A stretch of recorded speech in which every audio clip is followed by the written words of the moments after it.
আশুরার তাৎপর্যের মূল কারণ হলো আল্লাহ সুবহানাহু ওয়া তাআলা এই দিনটিতে আল্লাহ নবী মুসা আলাইহিস সালামকে বিজয় দিয়েছেন এবং অত্যাচারী ফেরাউনকে তার দলবল সহকারে সমুদ্রে অপমানজনকভাবে নিমজ্জিত করেছেন, পরাজিত করেছেন। যে মানুষগুলো মাজলুম ছিল, নিষ্পেষিত ছিল, যুগ যুগ ধরে আল্লাহ সুবহানাহু ওয়া তাআলা তাদেরকে নাজাত এবং মুক্তি দিয়েছেন। এটা নাজাত এবং মুক্তির দিন, বিজয়ের দিন। এমনকি ইতিহাসের পরিক্রমায় তার হাজার হাজার বছর পরে এসে নবী করিম সাল্লাল্লাহু আলাইহি সাল্লামের, আমাদের নবী সাল্লাল্লাহু আলাইহি সাল্লামের ওয়াফাতের, তার মৃত্যুর প্রায় অর্ধ শতাব্দীর পর এসে তারই কলিজার টুকরা দৌহিত্র হোসেন রাদিয়াল্লাহু তাআলা আনহুকে যে সপরিবারে কারবালার প্রান্তরে নির্মমভাবে শাহাদাত বরণ করতে হয়েছে, সেটাও কিন্তু বিজয়ের ইতিহাস, পরাজয়ের ইতিহাস না।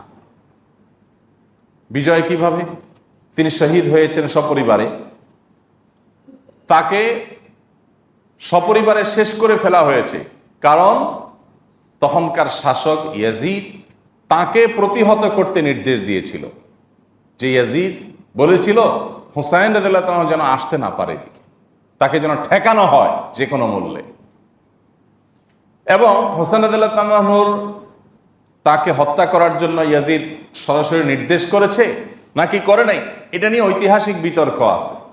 কিন্তু এই ব্যাপারে কোনো বিতর্ক নাই যে হত্যাকারীদের কোনো বিচারের ন্যূনতম উদ্যোগ ইয়াজিদ গ্রহণ করে নাই। যদি সে এ হত্যায় তার কোনো সমর্থন না থাকতো, বরং এ হত্যায় সে অসন্তুষ্ট থাকতো, তাহলে তো তার এটার বিচার করার কথা। যাই হোক, সেটা ঐতিহাসিক আলোচনার বিষয়। মূল বিষয় হলো, আপনারা অনেকেই হয়তো জানেন, এত জুলুম করে, এত নির্যাতন করে প্রিয় নবী সাল্লাল্লাহু আলাইহি সাল্লামের দৌহিত্রকে হত্যার মতো এরকম দুঃসাহস এমন একজন মানুষ দেখিয়েছে যে নিজেকে মুসলমান দাবি করে, নবী সাল্লাল্লাহু আলাইহি ওয়াসাল্লাম অনুসারী দাবি করে। আমি যার অনুসারী দাবি করছি তার দৌহিত্রকে সপরিবারে হত্যা করছি, কিসের জন্য? ক্ষমতা টিকিয়ে রাখার জন্য, জুলুম করবার জন্য। সেটা কতদিন টিকেছে জানেন? 4 বছর। এই ঘটনার পর মাত্র 4 বছর টিকেছে এজিদের সেই জুলুম, এরপর আর টিকে নাই। তাহলে আজও পর্যন্ত গোটা পৃথিবীর প্রান্তে প্রান্তরে, গোটা দুনিয়া জুড়ে প্রায় 1400 বছর পার হয়ে গেছে। এত বছর পর, 1400 বছরের চাইতে কম কিছুটা, 1300-1400 বছর পার হয়ে যাওয়ার পরও এখনো পর্যন্ত মানুষ চোখের পানি ফেলে হোসেন রাদিয়াল্লাহু তাআলা তার সপরিবারের জন্য। আর মানুষের রোশানল বদদোয়া হলো এবং মানুষের সকল আল্লাহ তাআলার কাছে অভিযোগ ফরিয়াদ হলো কাদের বিরুদ্ধে? যারা হোসেনকে শাহাদাতের মুখোমুখি করেছে, তারপর সবাইকে শেষ করেছে, সেই খুনিদের বিরুদ্ধে। তাহলে ইতিহাসে অমর হয়ে আছে যারা, তারা বিজয়ী, নাকি ইতিহাসের যারা আস্থা করে নিক্ষিপ্ত হয়েছে, অভিশপ্ত হয়েছে, তারা বিজয়ী? কারা বিজয়ী? নিশ্চয়ই যারা অমর হয়েছে তারা বিজয়ী। তাহলে আশুরার ঘটনা, আশুরার দিনে কারবালার ঘটনা, সেটাও কিন্তু বিজয়ের ইতিহাসই রচনা করেছে। বাহ্যিকভাবে মনে হয়েছে যে উনি শেষ হয়ে গেছেন, উনি মৃত্যুবরণ করেছেন, উনি শহীদ হয়েছেন, কিন্তু প্রকৃতপক্ষে এই মৃত্যু নয়, এই মৃত্যু জীবন। ন্যায় এবং সত্যের উপরে প্রতিষ্ঠিত থেকে অন্যায়ের বিরুদ্ধে কথা বলে নিজের জীবন দিয়ে ইতিহাসে অমর হয়েছেন। আল্লাহ সুবহানাহু ওয়া তাআলা আমাদেরকে আশুরা থেকে অনুপ্রাণিত হওয়ার তৌফিক দান করুন। আমরা আশুরা থেকে ত্যাগের শিক্ষা নিব, আশুরা থেকে আমরা চেষ্টা করব শেখার যে কত কিছু আছে। আপনি মুসা আলাইহিস সালামের ঘটনায় চলে যান, মূল ঘটনা, আশুরার তাৎপর্যের মূল ঘটনা সেটিতে চলে যান। মুসা আলাইহিস সালামের জন্ম হবে এই সংবাদ গণকরা দিয়েছিল ফেরাউনকে। ফেরাউন নিজেকে আল্লাহ দাবি করেছিল, খোদা দাবি করে বসেছিল। গণকরা বলেছে আপনার শাসন এরিয়ার মধ্যে একটা শিশুর জন্ম হবে, সেই শিশু আপনার শাসন ক্ষমতা দখল করবে। বলে কি? আপনাকে ক্ষমতাচ্যুত করবে। ফেরাউন বলে সর্বনাশ, তাহলে কিভাবে সামলাবো? বলে যে এই শিশু কোথায় কার ঘরে জন্ম নিবে সেটা আমরা বলতে পারবো না, কিন্তু নিবে।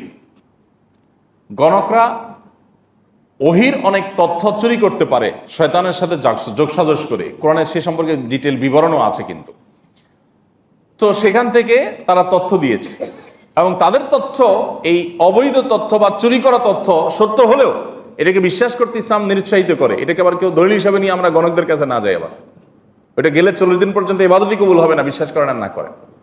যাই হোক, তো ফেরাউন যেহেতু অমুসলিম, নিজেই নিজেকে আল্লাহ দাবি করেছে, আল্লাহ বিদ্রোহী, তাহলে তার তো আর হালাল হারাম নাই, সে গণের কথা বিশ্বাস করেছে। যাই হোক, এবং এই কথা বিশ্বাস করে সে নির্দেশ জারি করলো যে আমার ক্ষমতার এরিয়াতে, আমার রাজ্যে যত শিশু আজ থেকে জন্মগ্রহণ করবে তাদের সবাইকে হত্যা করে ফেলা হোক, ছেলেগুলোকে সব, কারণ মেয়েরা তো ঝামেলা করবে না, ছেলেগুলো ঝামেলা করবে, এগুলো সবগুলো হত্যা করে ফেলা।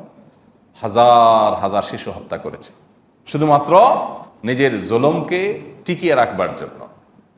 এই অত্যাচারী শাসক অন্যদেরকে পরাধীন করে রেখেছিল, বনি ইসরাইলকে পরাধীন করে রেখেছিল, তাদের স্বাধীনতা খর্ব করেছিল, তাদেরকে শৃঙ্খলে আবদ্ধ করেছিল গোলামীর, এবং সে জুলুমকে প্রলম্বিত করবার জন্য, দীর্ঘায়িত করবার জন্য বাধা হতে পারে, এই জন্য হাজার হাজার শিশু হত্যা করেছে। আল্লাহ সুবহানাহু ওয়া তাআলা দেখেন, আপনারা কোরআনে সূরা তাহাতে বিভিন্ন সূরাতে ডিটেইল পাবেন, আল্লাহু আকবার, যে মুসা আলাইহিস সালামের মা যখন দেখতে পেলেন মুসা ইসলামের মাত্র জন্ম হলো, এদিকে আশেপাশে সব শিশু হত্যার মহোৎসব চলছে, জন্ম হয়েছে, খবর শুনলেই ফেরাউনের লোকজন এসে, তার দলবল সৈনিকরা এসে, তার বাহিনী এসে হত্যা করে ফেলত। তো মুসা ইসলামের মা চিন্তা করলেন, চোখের সামনে নিজের বাচ্চাটা হত্যা করবে, এর চাইতে বরং তার বাড়ির পাশে নদী ছিল, নদীতে ছেড়ে দিই, যা হয় হবে, চোখের সামনে হত্যা দেখতে পারবো না। একটা বাক্স টাক্স কিছুটা তৈরি করে ওইটাতে বাচ্চা রেখে ভাসায় দিয়েছে। আল্লাহর কি কুদরত, সে বাক্স যেতে যেতে যেতে যেতে ফেরাউনের রাজপ্রাসাদের পাশে যে ঘাট ছিল, যে ঘাট দেয়া সে গোসল ফুর্তি ফার্তা করতো, সেখানে গিয়ে ঠেকেছে। ফেরাউনের স্ত্রী আবার ছিল সন্তানহীন, সে দেখলো যে আরে বাচ্চার কান্নার আওয়াজ আসতেছে বাক্স থেকে, নদী থেকে ভেসে আসা, সে মনে করলো অলৌকিক কোনো বাচ্চা, উঠায় নিয়ে গেছে। ফেরাউন তো হত্যা করবে, স্ত্রীর কথা হলো না, এটা আমরা কুড়ে আনছি কোথাকার, কি ভাইসে আসছে, কোনো মা তোমার ভয় হয়তো ফেলে দিছে সেই সন্তান, আমরা লালন পালন করি, আমাদের ঘরেই তো থাকবে, আর ঝামেলা কি। ফেরাউনও রাজি হয়ে গেল, আল্লাহ তাআলা বড় করলেন। আর বড় করার পর অনেক ঘটনা কোরআনে বিবরণ এসেছে যে আপনার এ বাচ্চাকে পরীক্ষা করার জন্য ফেরাউন অনেকগুলো উদ্যোগ নিয়েছে, এর ভিতরে জ্বলন্ত আঙ্গার পর্যন্ত দিয়েছে, অনেক ব্যাপার স্যাপার আছে, অনেক ঘটনা আছে। যাই হোক, তো একটা পর্যায়ে মুসা আলাইহিস সালাম ফেরাউনের ঘরেই বড় হলেন। দেখেন, দুধ কলা দিয়ে খাইয়ে পুষিয়ে ফেরাউন বড় করেছে কাকে? মুসা আলাইহিস সালাম। আল্লাহ সুবহানাহু ওয়া তাআলা বলেন, তুমি যাকে ঠেকাবার জন্য এত উদ্যোগ নিয়েছ, তাকে শুধু আমি টিকিয়েছি তা না, তোমার ঘরে ঢুকায় টিকেছি। এই হলো আল্লাহ সুবহানাহু ওয়া তাআলার কুদরত। কিন্তু এই কুদরতটা মানে চাইলেই আপনি পেয়ে যাবেন বেটে বলে, এরকম না, বহু অপেক্ষা করতে হয়, বহু প্রতীক্ষা করতে হয়। পৃথিবীর ইতিহাসে এরকম দু চারটা ঘটনা ঘটিয়ে আল্লাহ তাআলা কোরআনে সেগুলো দিয়ে দিয়েছেন আমাদের শিক্ষা গ্রহণ করবার জন্য। আমরা তো অনেকে একটু মেঘ দেখলেই পালায়া দৌড়াইতে চাই। আমি ন্যায় এবং সত্যের উপরে যদি প্রতিষ্ঠিত থাকি, তাহলে আমি আমার কক্ষপথে, আমি আমার লক্ষ্যপথে অবিচল থাকব। আমার সফলতা দেওয়ার মালিক আল্লাহ সুবহানাহু ওয়া তাআলা। এমনকি আমার যদি জীবনও চলে যায়, যাক, কিন্তু আমি কখনো অন্যায়ের পথে পা বাড়াবো না। আজকাল তো সামান্য একটু লোভে আমরা ঘুষ, সুদ, দুর্নীতি, 2 নম্বরের পথে চলে যাই। আমি মনে করি যে একটু অভাব অনটনের ভয়ে আমাকে এই পথে চলে যেতে হবে, আমি সরে যাই, লক্ষ্যপথ থেকে সরে যাই। অথচ আমি আমার পথে যদি টিকে থাকি, মুসা আলাইহিস সালামকে যেরকম আল্লাহ তাআলা বহু পরীক্ষা নেওয়ার পর, বহু সময় পার হওয়ার পর ঠিকই তাকে বিজয় দিয়েছেন, আর ফেরাউনকে নির্মমভাবে আপনার সমুদ্রে নিমজ্জিত করেছেন অপমানজনকভাবে, ঠিক একইভাবে অন্যায়কে আল্লাহ সুবহানাহু ওয়া তাআলা সবসময় পরাজিত করেন এবং করবেন। এখান থেকে শিক্ষা গ্রহণ করি, ন্যায়ের পথে চলবো, অন্যায়ের পথে চলবো, যত বাধা আসে আসুক।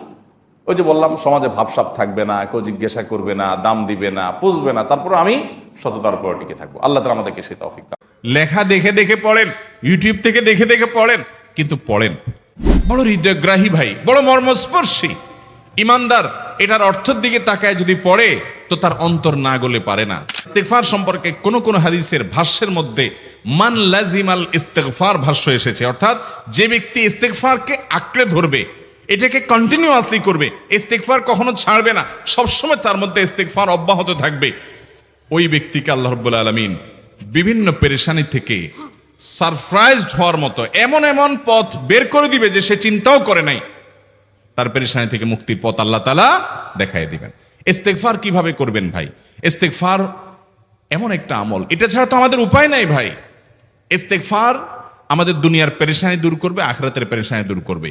দুনিয়ার পেরেশানি আমাদের বিপদ আপদ মুসিবত এগুলো, রিজিকের অনটন অভাব এগুলা, আর আখিরাতের পেরেশানি হলো আমাদের পাপ গুনাহ এগুলা।